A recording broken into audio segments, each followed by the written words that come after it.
सुप्रभात बच्चों। आज हम सारा आकाश का 9वां अध्याय पढ़ेंगे। 9वें अध्याय में आखिरी पेपर करके अमर हॉल से निकला तो उसकी तबीयत हल्की और खुश थी। पेपर अच्छे हो गए थे। दिवाकर ने सिनेमा देखने की सलाह दी और कहा, आज हम दिखाएंगे, और अगर माताजी राजी हो गई तो किरण, अपनी पत्नी के लिए कहता है, को भी ले चलेंगे। बेचारी को कब से सिनेमा देखने को नहीं मिला। सोचती होगी अच्छी कुएं में आ फंसी। दिवाकर ने शाम को आने को कहा।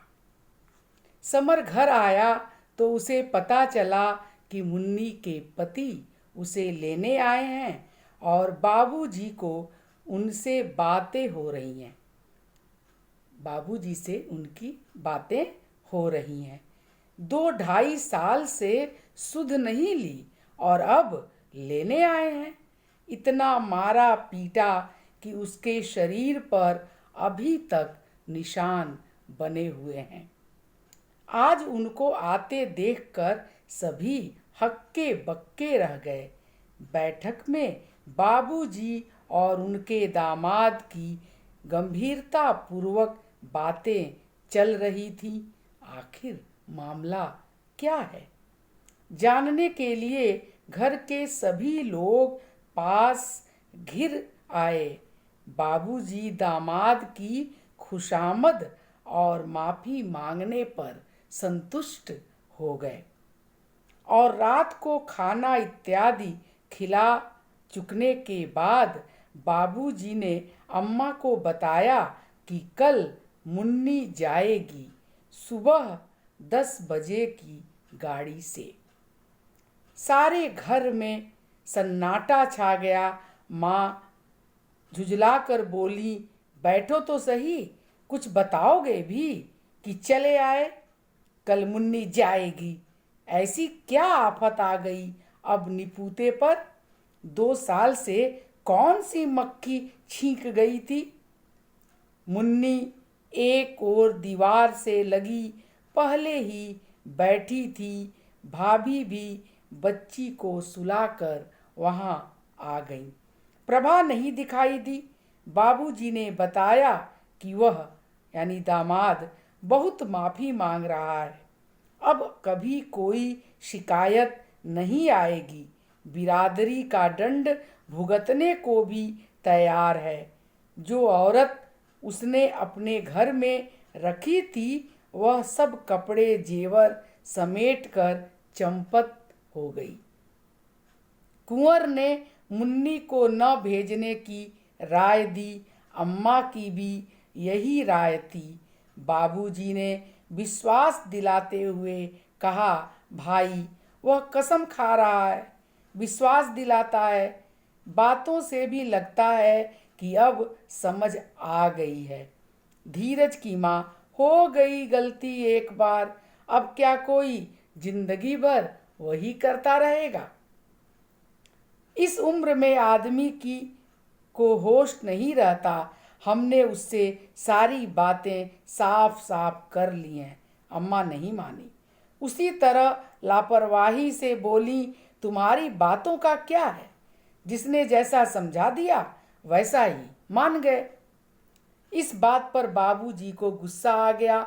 उन्होंने यह स्पष्ट कर दिया कि वे मुन्नी को जिंदगी भर तो नहीं रख सकते। इससे अच्छा मौका फिर कहाँ मिलेगा? यह सुनकर मुन्नी फूट फूट कर रोने लगी। भाई साहब ने हमदर्दी से उससे पूछा कि वह बताए अपने रोने का कारण। समर को मुन्नी के प्रति घर वालों का उपेक्षित व्यवहार अच्छा नहीं लग रहा था। वह सोच रहा था कि मुन्नी को वह अपने पास रखेगा। मुन्नी ने बाबूजी से रोते हुए कहा, बाबूजी, मैं किसी का चौका बर्तन कर लूँगी, पीस कूट लूँगी, मुझे वहाँ मत भेजो। उनके साथ बाबूजी ने उसे समझाते हुए कहा, पगली हुई है बेटी, हम लोग क्या कोई गैर हैं? तू आधी रात को यहाँ आ जाइयो, कोई ऐसी वैसी बात देखे तो।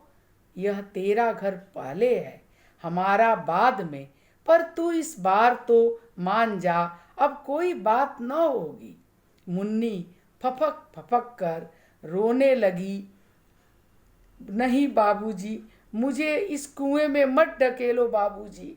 बाबूजी ने फिर उसे सांत्वना दी, लेकिन मुन्नी को किसी तरह धीरज नहीं बंध रहा था। वह निरंतर रोए जा रही थी।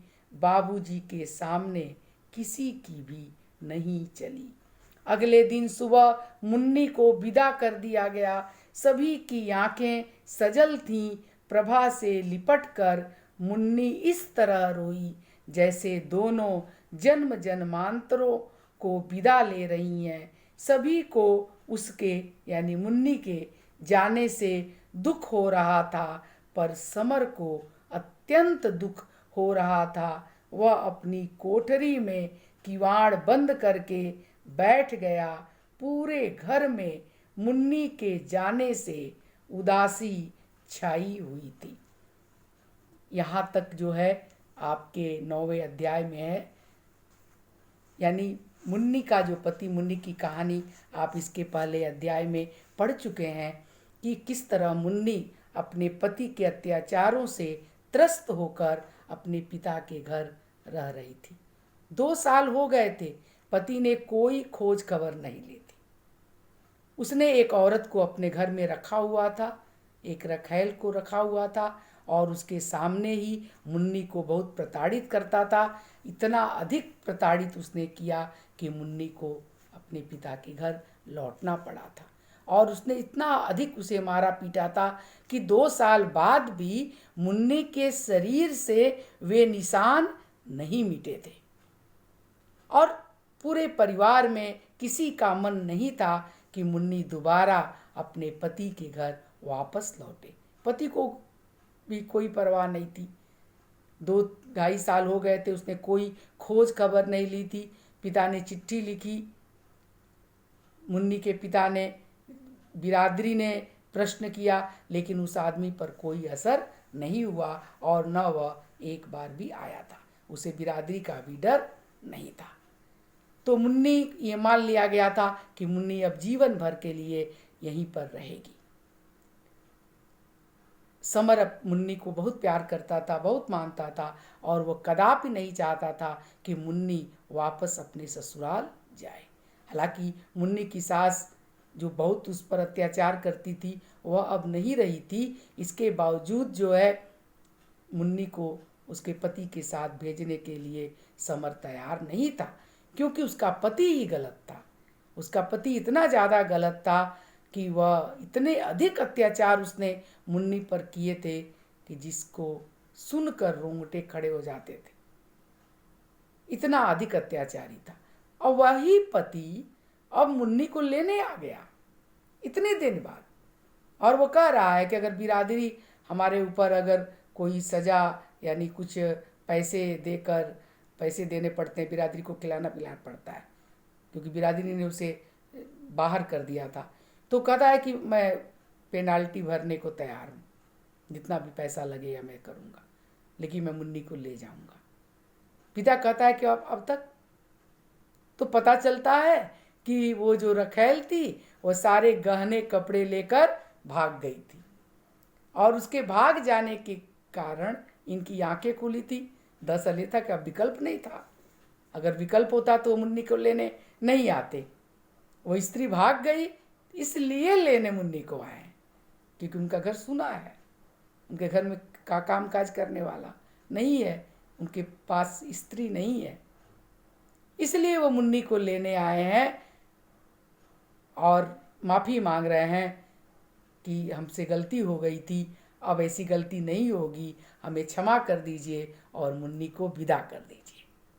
वे बार बार ये बात कहते हैं। मुन्नी का पिता पहले तो उसको खरी खोटी सुनाता है, लेकिन बाद में मान जाता है। उसे लगता है कि जवानी में सभी गलतियां करते हैं। ये एक पुरुष दृष्टि है। वो खुद पुरुष है और वह अम्मा को समझाता भी है, कह रहे इस उम्र में गलतियां होती ही हैं। यानी जैसे बहुत साधारण बात है कि अपनी पत्नी को प्रताड़ित करना और दूसरी औरत को लाकर घर में रख लेना कोई बहुत बड़ी बात ना हो, जैसे ये पुरुष दृष्टि है। इसलिए वो क्षमा कर देना की बात करता है। कहता है हमेशा नहीं ना करते रहेंगे, हो गया, जवानी में गलती हो जाती है, उससे भी भूल हो गई, इसलिए मुन्नी को विदा कर देते हैं। अम्मा नहीं मानती क्योंकि उसने अपनी बेटी के दर्द को समझा है, उसके शरीर पर जो नीले निशान है उसको देखा है, और इतने दिनों तक उसकी कोई खोज खबर नहीं लेने वाले पति के साथ वो नहीं भेजना चाहती है। लेकिन बाबूजी उनको समझाते हैं कि तुम नहीं समझ रही हो, हम बेटी को जिंदगी भर तो नहीं रख सकते। ये जो समाज की धारणा है, जो परंपरा है कि शादी करने के बाद बेटी का पिता के घर पर कोई अधिकार नहीं रहता। ससुराल में चाहे वह कितनी भी प्रताड़ित की जाए, चाहे उसके साथ कितना भी बुरा व्यवहार किया जाए, उसे लौटकर माँ के घर नहीं आना चाहिए, पिता के घर नहीं आना चाहिए। क्योंकि समाज और बिरादरी ऐसी लड़की को और ऐसी लड़की के पिता को या उसके घर वाले को अच्छा नहीं कहता है कि जो शादी के बाद भी अपनी लड़की को अपने घर रखते हैं। तो बाबूजी जो है, जो समर के बाबूजी है, जो मुन्नी के बाबूजी हैं, वह अम्मा को कहते हैं कि बिरादरी वाले तमाम तरह के प्रश्न हमेशा करते रहे हैं और हम कब तक बैठा कर रखेंगे। वे ये भी कहते हैं कि देखो हमारे पास बहुत जिम्मेदारियां हैं, कमाने वाले कम हैं और खाने वाले ज़्यादा हैं, 3-3 लड़के पढ़ रहे हैं, बहू है, बहू को भी बच्चा हुआ है, लड़की हो गई है, भाई बड़ा बेटा नाम मात्र को कमाता है, मेरी पेंशन भी बहुत कम है और खर्चा बहुत है। इसमें लड़की का को जीवन भर अपने घर बैठा कर रखना ये बहुत बड़ी बात है, ये मैं नहीं कर पाऊंगा। पता नहीं समर कब तक काम करेगा, क्या होगा। और कई तरह के खतरे हैं।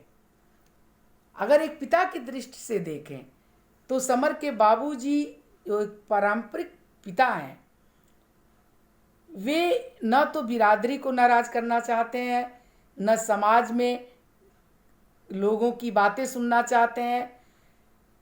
इसके बावजूद भी अगर वे लड़की के पक्ष में अगर थोड़े बहुत रह सकते हैं, लेकिन उनकी मजबूरी ये है कि उनकी आर्थिक स्थिति इतनी खराब है कि ये मुन्नी का अतिरिक्त बोझ वे नहीं संभाल सकते। मुन्नी लाख गिड़गिड़ाती है कि बाबूजी मैं कहीं चौका बर्तन कर लूंगी, कोई भी काम कर लूंगी, आप पर बोझ नहीं बनूंगी, लेकिन मुझे उस आदमी के साथ मत भेजिए। क्योंकि मुन्नी ने प्रताड़ना सही है, वह उस आदमी को पहचानती है, वह जानती है कि वह कभी नहीं बदल सकता क्योंकि स्वभाव नहीं बदलता। वह इसलिए जाना नहीं चाहती है, बहुत रोती है, चिल्लाती है। लेकिन हमारे समाज में लड़की की नहीं चलती। न तो मुन्नी की राय ली गई थी उसकी शादी में, और न दोबारा पति के घर भेजने में उसकी राय ली जाती है कि तुमको जाना है कि नहीं जाना है। फरमान जारी हो जाता है कि मुन्नी को कल सुबह 10 बजे की ट्रेन से जाना ही जाना है। अम्मा वैसे तो मालकिन है घर की, लेकिन उनकी भी नहीं चलती बाबूजी। पुरुष सत्ता है, पुरुषवादी समाज है हमारा, और उसमें पिता की चलती है, माँ की नहीं चलती है। माँ उसका सहयोग कर सकती है, लेकिन निर्णय लेने का अधिकार पिता को ही होता है। सीधे सीधे फरमान जारी कर देता है कि मुन्नी को सुबह 10 बजे जाना है। मुन्नी के छोटे 2 भाई कुंवर, अमर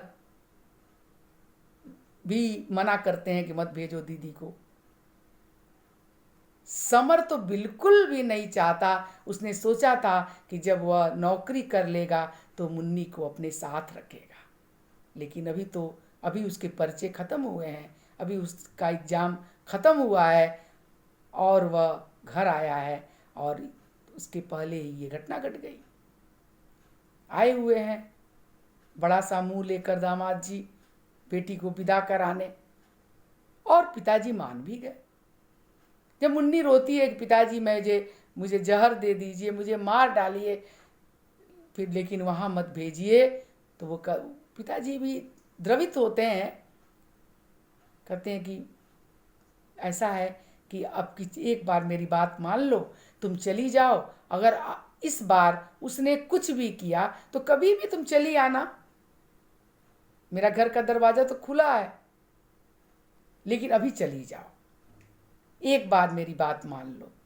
मुन्नी समझती है कि शायद यह आखिरी हो, इस बार जाने के बाद मैं शायद फिर दोबारा लौट ना सकूं, इसलिए वो रोती है, बिलक बिलक कर रोती है। घर के सभी लोग दुखी हैं, कोई उसे भेजना नहीं चाहता, लेकिन पिताजी के निर्णय के आगे किसी का वश नहीं चलता। तो तत्कालीन समाज में जो लड़की की स्थिति थी है, उसका मुन्नी एक बहुत लिखित दस्तावेज है। वह जैसे प्रतिनिधित्व करती है उस समय के समाज में लड़की की स्थिति का। घर में लड़की को कोई अधिकार नहीं है। अभी 10वीं भी नहीं पास की थी, उसकी पढ़ाई छुड़ाकर उसका विवाह कर दिया जाता है। विवाह में उसकी कोई मर्जी नहीं है। घर बर क्या है, इसमें लड़की की कोई राय नहीं ली जाती है। उसे नहीं पूछा जाता है कि तुम विवाह करना चाहती हो या नहीं। मुन्नी पढ़ना चाहती थी, लेकिन उसका वश नहीं चलता, उसकी शादी जबरदस्ती कर दी जाती है। इसके बहुत दिनों तक वह ससुराल में हो रहे अत्याचारों को सहन करती है, छिपाती है अपने मैके वालों से, अपने घर वालों से। लेकिन जब एक दिन असहनीय हो जाता है, तब वह भाग कर आती है। इसके बावजूद वह इस तरह से अपने पिता के घर रहती है जैसे उसी का अपराध हो। लेखक प्रारंभ में ही कहता है कि उस घर में मुन्नी सबसे अधिक अभागिनी है। उसे अभागिनी का संज्ञा दी जाती है। इस समाज में अगर लड़की की शादी भी कर दीजिए गलत जगह, अगर पति अच्छा नहीं निकला, घर वाले अच्छे नहीं निकले, तो कहा जाता है लड़की का भाग्य।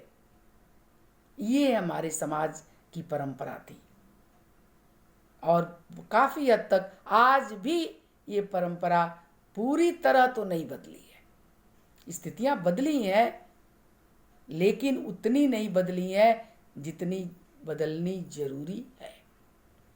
तो मुन्नी का जो एक चरित्र है हमारे जो उपन्यास में, उसके माध्यम से तत्कालीन समाज में लड़की की स्थिति बिल्कुल साफ हो जाती है कि उसे कोई अधिकार नहीं है, उसे कोई इस तरह का उसका अपना मन नहीं है। मन है, लेकिन उस मन की परवाह किसी को नहीं है। वो क्या चाहती है, क्या सोचती है, इसकी किसी को परवाह नहीं है। बिरादरी में हलचल है, तो क्यों मुन्नी पिता के घर रह रही है। ससुराल में थोड़ा बहुत नरम गरम तो होता है, लड़की को सहना चाहिए। लड़की जो है बिना सिंग की गाय है, जहाँ चाहे बांध दो, और उसे बर्दाश्त करना चाहिए, ये मान्यता थी। उसी लड़की को समाज इज्जत की नज़र से देखता था, सम्मान की नज़र से देखता था, जो सब कुछ सहते हुए ससुराल में अपना जीवन व्यतीत करे। पिता के घर से डोली उठती जाती है और पति के घर से अर्थी निकलती है। भले ही उम्र से पहले ही, समय से पहले ही उसे मार कर उसे अर्थी में भेज दिया जाए, ये स्वीकार है समाज को। लेकिन लड़की एक बार ससुराल चली गई तो उसे मायके बिना पति की इच्छा के, बिना पति के साथ नहीं आना चाहिए। ये समाज की हमारी परंपरा है, ये मान्यता है और मुन्नी इस परंपरा का शिकार हो जाती है। तो ये लेने आए हैं और विदा करने, यहाँ पर साफ साफ कथा है, अम्मा की नहीं चलती। अम्मा विरोध करती हैं, कितने दिन तक क्या कर रहा था, जब अत्याचार किया तब उसको नहीं था, और अब जो है वो भाग गई औरत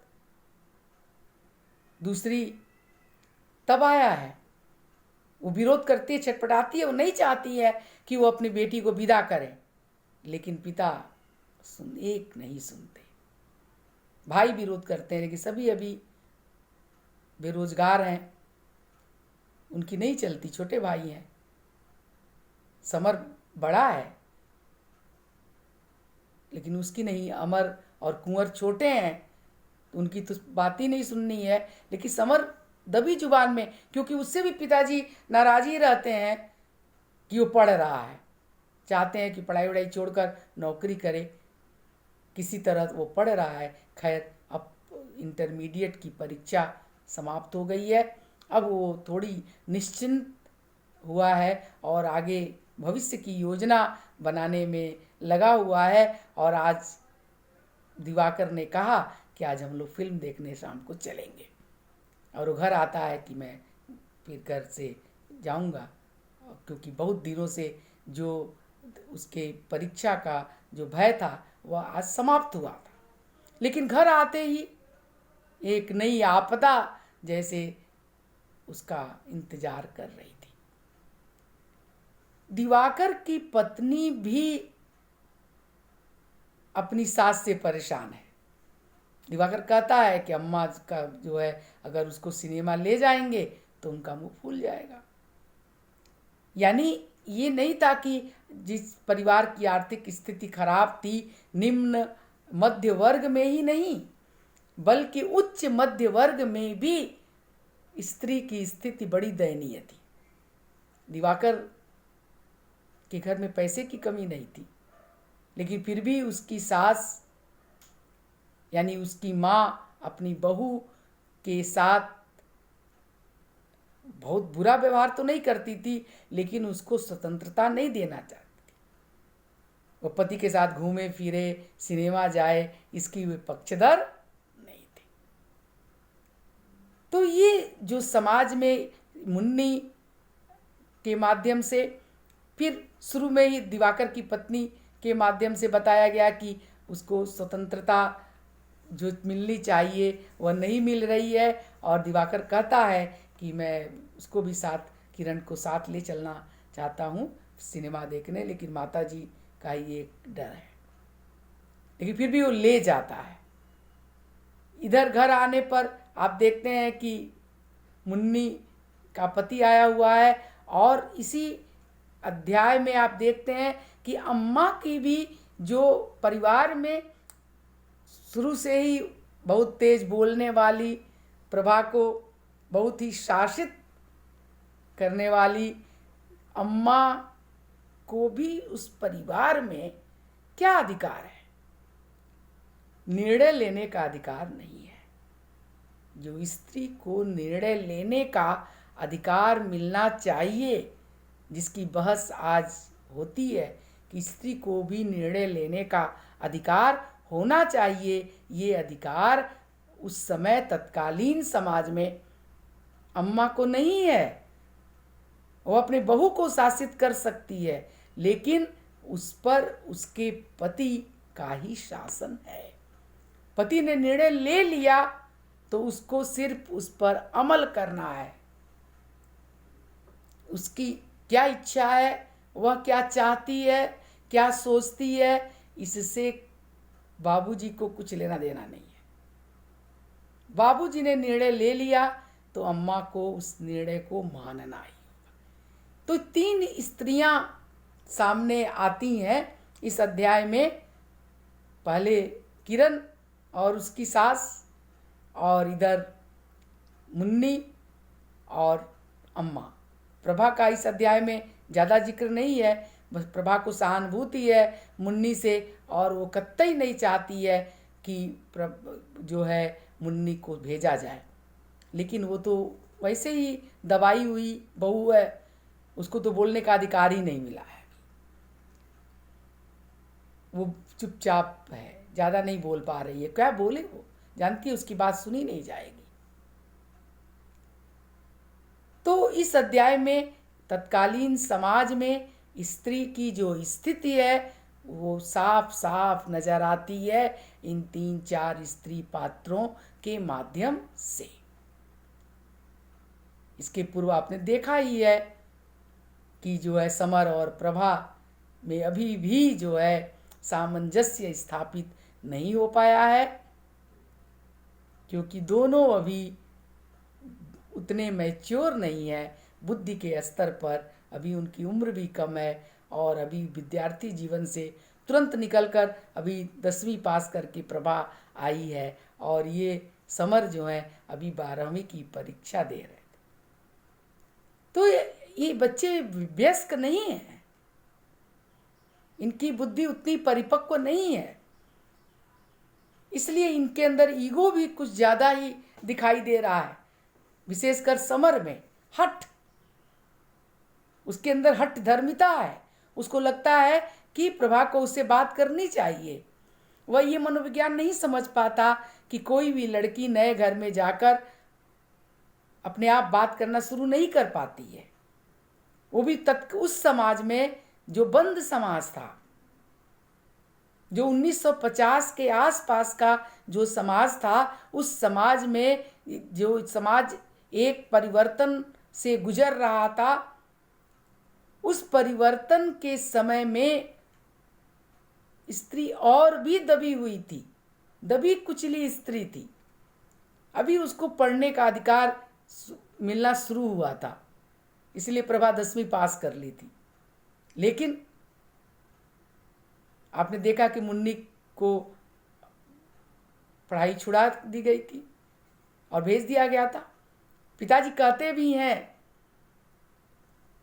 कि पढ़ी लिखी है नहीं मुन्नी।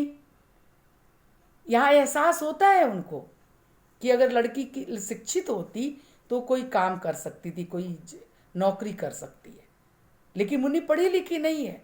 मुन्नी भी सोचती है अगर मैं पढ़ी लिखी होती, अगर मैंने पढ़ाई पूरी की होती तो मैं कोई काम कर सकती थी।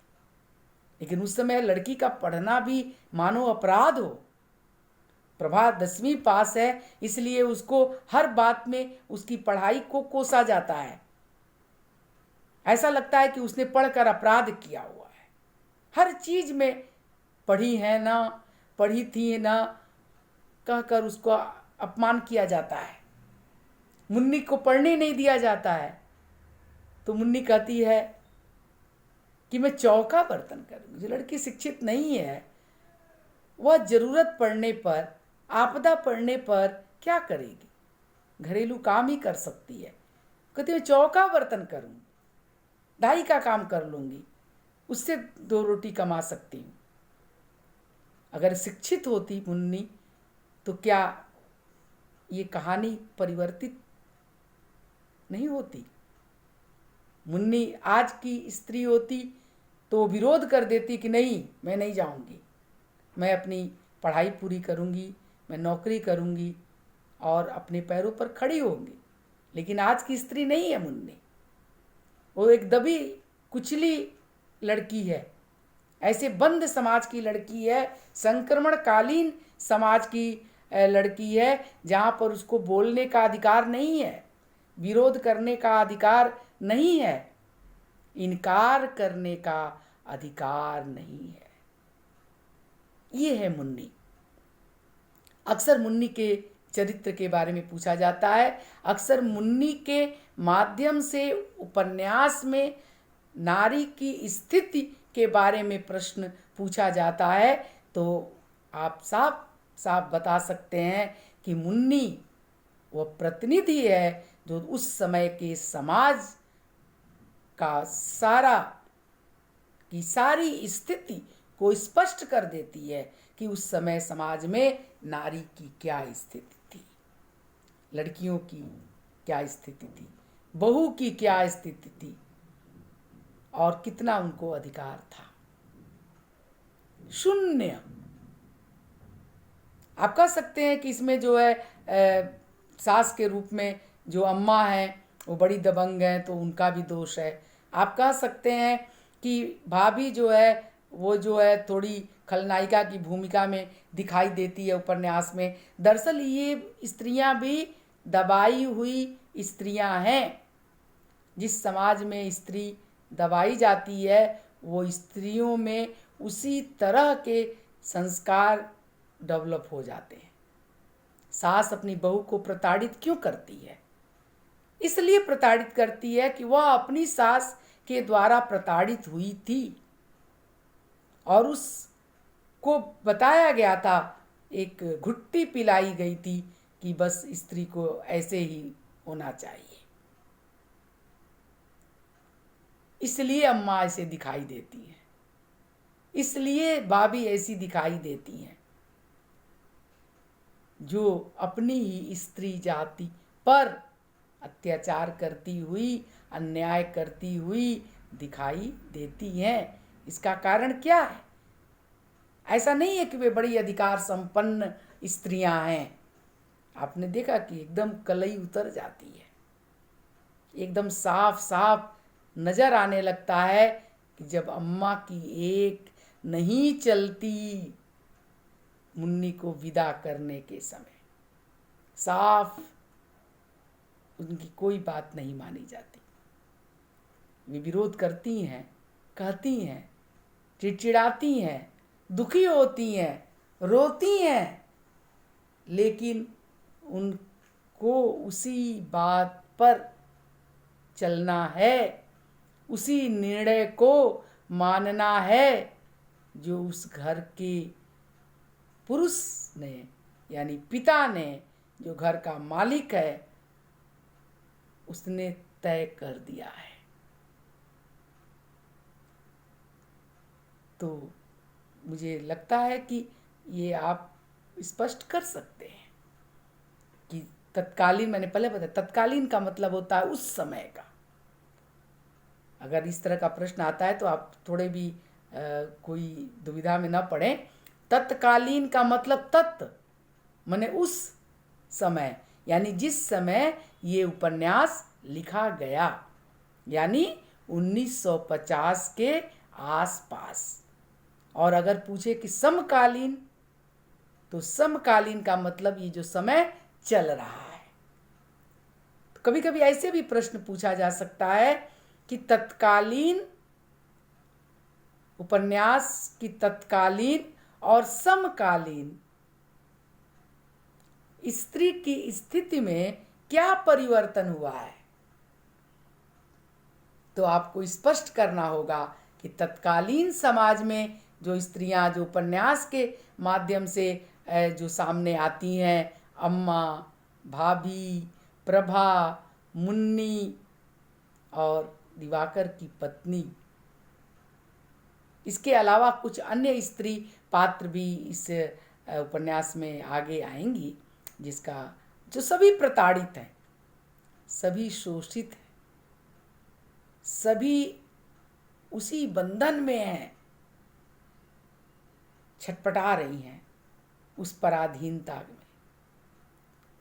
वे दिखने में स्वतंत्र लगती हैं, लेकिन वास्तव में वे इन ऐसी जंजीरों में जकड़ी हुई हैं जिससे वे छुटकारा नहीं पा रही हैं, क्योंकि वे शिक्षित नहीं हैं।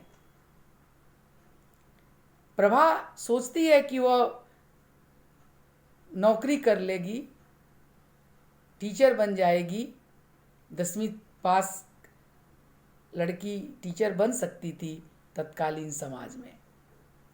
अभी लड़कियां नौकरी में जाना शुरू की थी, लेकिन समर कहता है कि नहीं, नाम भी मत लेना इस घर में, नौकरी क्या।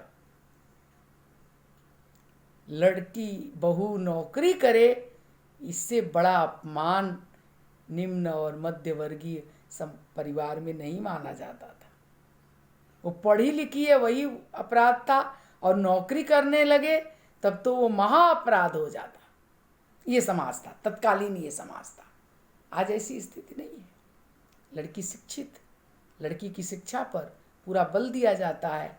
लड़कियों को पढ़ने के सारे अवसर प्रदान किए जाते हैं, रोजगार के अवसर हैं उसके सामने, वह किसी भी क्षेत्र में जा सकती है। ये समकालीन है।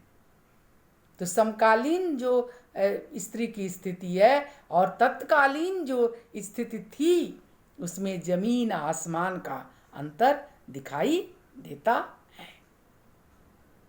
ये अलग बात है कि समकालीन स्त्री के आगे बढ़ने के कारण तमाम तरह के अनाचार, अत्याचार दूसरे ढंग के उस पर होने लगे हैं, जिसमें छेड़छाड़ से लेकर तमाम तरह के अनाचार की खबरें आप अखबारों में पढ़ते हैं। लड़कियां ऐसे ऐसे कार्य क्षेत्रों में हैं जिसमें वो देर रात तक बाहर जिनको रहना पड़ता है, अकेले बाहर निकलना पड़ता है और उनको उनके साथ बहुत सारे ऐसी घटनाएं घट जाती हैं। दरअसल ये घटनाओं को अंजाम देने वाले नहीं चाहते कि स्त्री घर से बाहर निकलकर पुरुषों के क्षेत्र में काम करे, इसलिए वे उसे रोकने के लिए इस तरह के उस पर अत्याचार करते हैं कि बाकी लड़कियां डर जाएं। कानून और तमाम तरह के बन गए हैं, इसके बावजूद भी इस तरह की चीज़ें लगातार घटित होती हैं और इसके पीछे की मानसिकता यही है कि स्त्रियों को पुनः चौखट के अंदर, घर के चौखट के अंदर खींचा जा सके, ये है।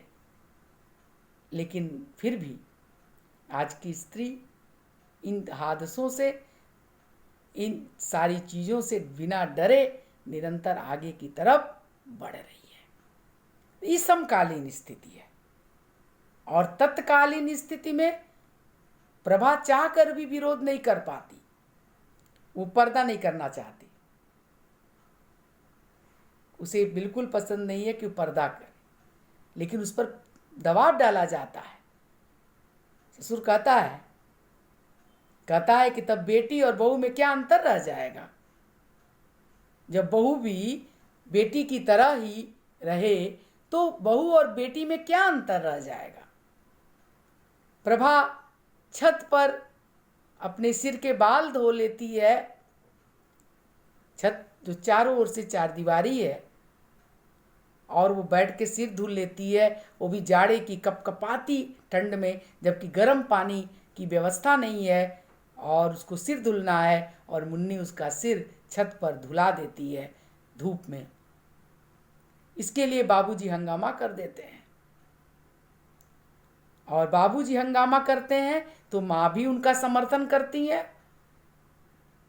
बाबूजी कहते हैं कि छत पर जाकर सिर धुलने का मतलब वह सबको दिखाना चाहती है, क्योंकि सभी लोग अपने अपने छतों पर होते हैं धूप में, जबकि ऐसा नहीं था, कोई नहीं था और बैठकर सिर धुलने पर किसी छत से जो है समर का छत की छत दिखाई नहीं दे रही थी।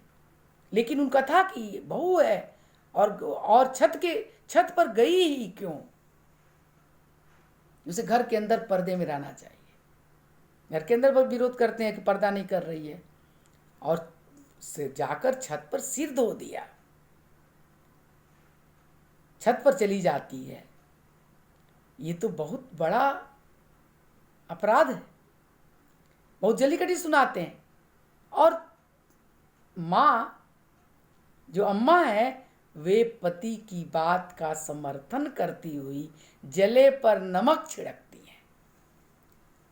वे कहती हैं कि वो नैन मटक्का करने छत पर गई है, यानी बहू है, एक स्त्री है, तो उसको इस तरह दबाया, उसे चरित्र तक पर उंगली उठाने का अधिकार जैसे मिल गया हो।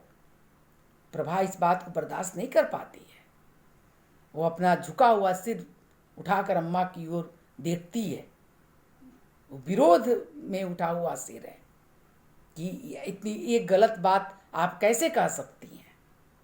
ये विरोध में उठा हुआ सिर, लेकिन फिर वह सिर झुक जाता है क्योंकि वो कुछ कर नहीं पाएगी। वो जानती है कि वह कुछ कर नहीं सकती है। उसका विरोध जो है वह दबा दिया जाएगा, दबा दिया जाता है उसकी उल्टी से। लेकिन बहुत इस बात से वो बहुत दुखी होती है कि आखिर क्यों उसके साथ वो सब कुछ बर्दाश्त कर रही है, उस पर काम का बोझ लाद दिया गया है, उसको इतना भी वक्त नहीं है कि वह अच्छे कपड़े, साफ कपड़े पहन सके, सिर धुल सके, जिसमें कुछ ज़्यादा वक्त लगता है, इतना समय नहीं दिया जा रहा है और रात दिन काम में जुटी रहती है। पति भी बात नहीं करता है, अम्मा भी जली कटी सुनाती हैं, भाभी भी जली कटी सुनाती हैं, देवर तक उल्टा सीधा बोल देता है। छोटा होने के बावजूद सारा कुछ सहते हुए वह अपना कर्तव्य निभाए चली जा रही है। लेकिन इसके बावजूद जब उसके चरित्र पर उंगली उठाई जाती है तो उसका सिर विद्रोह में उठ जाता है। लेकिन वह बहुत कमजोर विद्रोह है, वह कुछ नहीं कर सकती। प्रभा के साथ ये होता है। इधर मुन्नी के साथ आपने देखा कि मुन्नी के साथ क्या क्या होता है कि ऐसे पति के साथ उसे फिर से वापस जाना है जिसने उस पर इतने अधिक अत्याचार किए। एक तरह से उसने उसको मार ही डाला था, लेकिन उसके अपराध क्षम्य है क्योंकि वह पुरुष है, वह पति है और पितृसत्ता की उपज है। और पिता बाबूजी एक पुरुष होने के नाते एक अत्याचारी पुरुष के पक्ष में ही खड़े हो जाते हैं। उन्हें अपनी पुत्री से सहानुभूति नहीं होती। कहने को वो सहानुभूति दिखाते हैं, लेकिन अगर सच्ची सहानुभूति अगर उन्हें होती तो वे मुन्नी को विदा नहीं करते। लेकिन वे कहते हैं, वो साफ कह रहे हैं कि इस उम्र में तो भूल चूक होती है। यानी पत्नी के होते हुए दूसरी स्त्री को घर में लाकर रखना और पत्नी पर मनमाना अत्याचार करना बहुत मामूली बात हो। इतना मामूली बात, इतनी मामूली बात कि इसको क्षमा किया जा सकता है। ये प्रश्न उठाया जा सकता था कि अगर मुन्नी ने ये गलती की होती तो क्या बाबूजी ऐसा ही निर्णय लेते? क्या वो इसे क्षमा करते? क्या उन्हें ये लगता कि वो भी इंसान है, उससे ये गलती हो सकती है? तब तो शायद वे स्वयं मुन्नी का गला घोंट देते। तो एकदम स्पष्ट हो जाता है कि तत्कालीन समाज में जो नारी की स्थिति थी, स्त्री की स्थिति थी, वह बहुत ही दुखद थी, भयावह थी और उसको बदलने में बहुत वर्ष लगे हैं। लगातार उस पर कानून बने हैं, लगातार जो है जागरूक स्त्रियों ने आवाज़ें उठाई हैं, लगातार उस पर हमारे जागरूक पुरुषों ने बात की है, विरोध दर्ज कराया है, तब जाकर आज की स्थिति।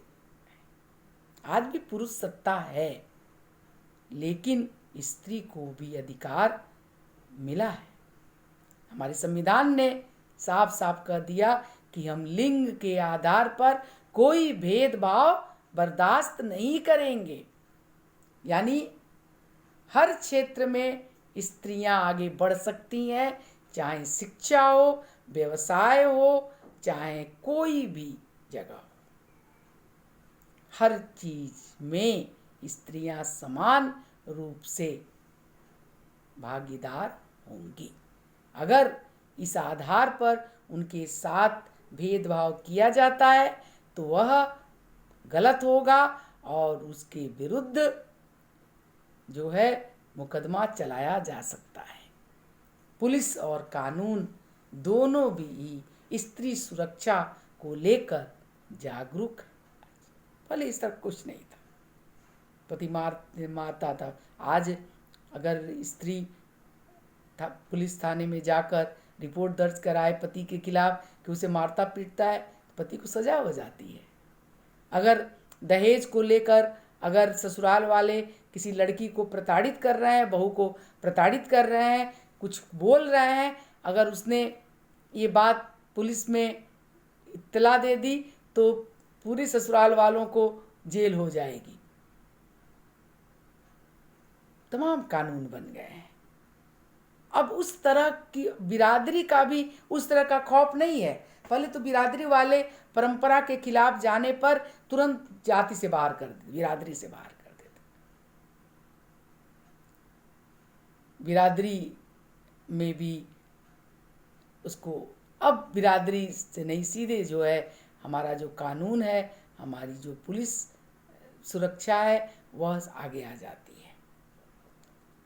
बिरादरी अभी भी है, जाति बिरादरी है। और ये भी होता है कि अगर जो गलत काम करते हैं उसे जाति से बाहर कर दिया जाता है, लेकिन उस जाति बिरादरी और बहुत सारे जो पहले पंचायतें होती थी गांव में, अभी भी हैं, जो स्वयं निर्णय लेती थी, अपराध का स्वयं दंड देती थी। अब उसके ऊपर भी कानून है, और कानून जो है अपनी तरह से चीज़ों को देखता है, और वो देखता है कि संविधान जो प्रदत्त जो अधिकार हैं उसके दायरे में ही सब कुछ आना चाहिए।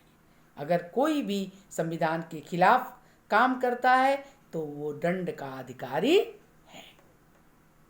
तो तत्कालीन और समकालीन समाज में स्त्री की स्थिति के बारे में जब प्रश्न पूछा जाए, वो भी उपन्यास के आधार पर, प्रश्न ऐसे होगा कि उपन्यास के आधार पर बताइए कि तत्कालीन समाज और समकालीन समाज में नारी की स्थिति में क्या परिवर्तन आया है।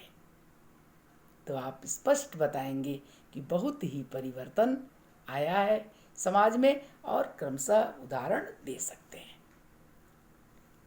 तो आपने देखा कि इस अध्याय में जो है, जो कहानी है, जो उपन्यास की कहानी है, यहाँ तक आगे बढ़ आपने आपको जो उसका पूर्वार्ध पढ़ रहे हैं, अभी उपन्यास का पूर्वार्ध यानी पूर्व का हिस्सा, जिसमें जहाँ पर मुन्नी की विदाई के बाद एक अध्याय और आपको पढ़ना है, 10वां अध्याय, और जिसमें आप ये देखेंगे कि इसमें प्रभा और समर के बीच में सामंजस्य कैसे स्थापित हो जाता है और कहानी का पूर्वार्ध समाप्त हो जाता है। तो आप 11th क्लास में आपको उपन्यास का पूर्वार्ध ही पढ़ना है, और चीज़ों को आपको ये ध्यान रखना है कि पहले अध्याय से लेकर और 10वें अध्याय तक आपको एकदम सारी कहानी पता होनी चाहिए। अगर आपने कोई भी अध्याय बीच का ध्यान नहीं दिया तो कहानी जो है वह गड़बड़ हो जाएगी। इसलिए जब आपको 9वां अध्याय पढ़ना है तो 8वें अध्याय तक की कहानी आपको क्रम से याद होनी चाहिए कि पहले अध्याय में क्या था, दूसरे अध्याय में क्या था, और क्रमशः आगे अध्याय में क्या है। तो इस तरह से आपकी कहानी एक क्रम में होगी, और आपको अगर पूरी कहानी आप अच्छी तरह समझ रहे हैं तो आपको उपन्यास से संबंधित प्रश्नों के उत्तर देने में कोई परेशानी नहीं होगी। आप सभी प्रश्नों के उत्तर बहुत ही अच्छे ढंग से दे सकते हैं।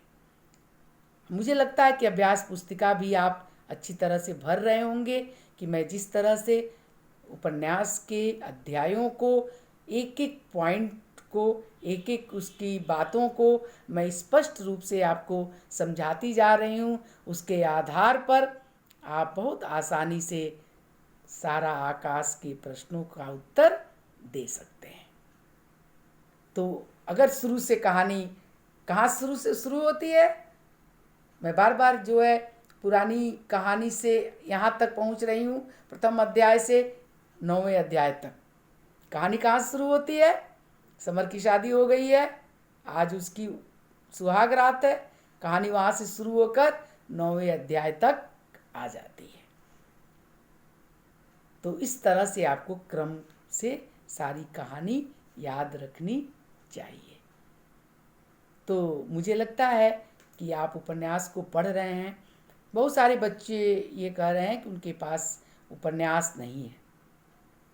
उपन्यास अगर आपको नहीं मिली है तो आप बाज़ार से उपन्यास ले सकते हैं। इसके अलावा जो है आपको जो है इंटरनेट आप पर पूरी किताब आपको मिल सकती है, आप उसको भी डाउनलोड करके देख सकते हैं। लेकिन आप पुस्तक खरीद लें तो ज़्यादा बेहतर होगा, क्योंकि बिना इसको बार बार आपको पढ़ना है। कहानी ये नहीं है, उपन्यास में ऐसा नहीं होता कि कोई एक कहानी पढ़े और कहानी आ चुकी है पिछली परीक्षा में तो इस बार नहीं आएगी, ऐसा उपन्यास में नहीं होता है। उपन्यास में 10वां अध्याय होगा तो पहले अध्याय से 10वें अध्याय तक की कहानी जब तक आप नहीं पढ़े होंगे तब तक आप नहीं कर पाएंगे, क्योंकि वो जुड़ी होती है एक दूसरे से, वो एक दूसरे से ऊपर तक जुड़ी होती हैं। इसलिए आपको उपन्यास आपके पास होना ही चाहिए। कहानी तो आप समझ ही रहे हैं कि किस तरह से एक ऐसे समय की कहानी है जब राजनीतिक स्तर पर, आर्थिक स्तर पर हमारा जो समाज और जो है संघर्ष कर रहा था। आज़ादी अभी मिली थी और जो देश की आर्थिक स्थिति वो पूरी तरह से डवाडोल थी। नौकरियां नहीं थी, बेरोजगारी बहुत ज़्यादा थी, क्योंकि अब लोग शिक्षित हो रहे थे तो नौकरी करने लगे थे, नौकरी चाहते थे। लेकिन एक नौकरी पर हजारों लोग टूटते थे। तो निश्चित रूप से जब ऐसा होता है तो बेरोजगारी के साथ साथ जो है भ्रष्टाचार भी बढ़ता है, क्योंकि नौकरी पाने के लिए लोग गलत साधनों का उपयोग करते हैं। और जो पहुंच वाले लोग होते हैं, जो सोर्स सिफारिश से किसी मंत्री और तमाम बड़े अधिकारियों की सिफारिश लेकर आते हैं, उन्हें नौकरी मिल जाती थी उस समय। तो तमाम तरह की परेशानियाँ थी। समर जो है को रोज़गार नहीं मिल पा रही है, उसके जैसे बहुत सारे लड़के हैं, बहुत सारे बेरोज़गार हैं, बहुत सारे युवक हैं जो बेरोज़गारी की समस्या से इस उपन्यास में जूझते हुए नजर आएंगे। सामाजिक स्तर पर भी जो है चीज़ें बदल रही हैं। तमाम जो पुरानी परंपराएं थी वे टूट रही थी और नई परंपराएं जो है नई परंपराओं का जन्म हो रहा था।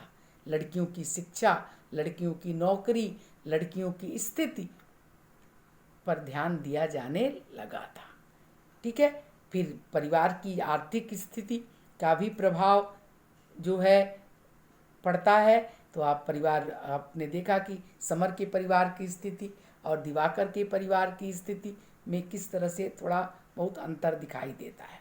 लेकिन विचारों के स्तर पर, संस्कारों के स्तर पर समाज में जो परिवर्तन आ रहा था वो इस उपन्यास में आपको दिखाई देगा। कुल मिलाकर ये जो उपन्यास है जो राजेंद्र यादव द्वारा लिखा गया है, बहुत ही प्रगतिशीलता का आह्वान तो करता ही है। जो आगे के अध्यायों में जब आप देखेंगे, जब शिरीष बाबू नामक पात्र इस उपन्यास में प्रवेश करेगा, तब आप देखेंगे कि कितने प्रगतिशील विचारों का आह्वान करेगा। तब बहुत सारे ऐसे प्रश्न जो सामाजिक हैं, राजनीतिक हैं, आर्थिक हैं, वैचारिक हैं, इन प्रश्नों पर बहस होगी इस उपन्यास में। और वैचारिक रूप से भी यह उपन्यास काफ़ी आगे बढ़ेगा। अभी तक सामाजिक स्तर पे आप देख रहे हैं पूर्वार्ध में कि समाज में, परिवार में जो लड़कों की स्थिति है, लड़कियों की स्थिति है, जो परंपराएं हैं, जो तमाम तरह की समस्याएं हैं, उस पर जो है अब तक आपने पढ़ा है। और मुझे लगता है कि आप इसको अच्छी तरह समझ गए हैं और बाकी चीज़ों को हम आगे पढ़ते रहे।